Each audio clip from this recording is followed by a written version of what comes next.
Hey everyone, welcome back to World Tag Zone 120. Today I've got something exciting for all of you who are playing Roblox 99 Nights in the Forest. In this video, I'm going to share some brand new working codes that have recently arrived in the game.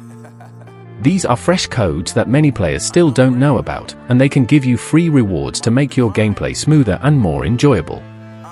The developers have added several new codes through recent updates, and if you use them early, you can easily grab rewards before they disappear. I always try to bring you the newest and active codes so you don't waste time searching around or testing expired ones.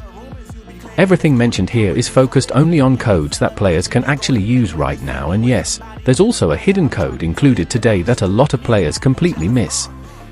Make sure you pay close attention because it can be really helpful inside the game. Remember to type every code exactly as shown.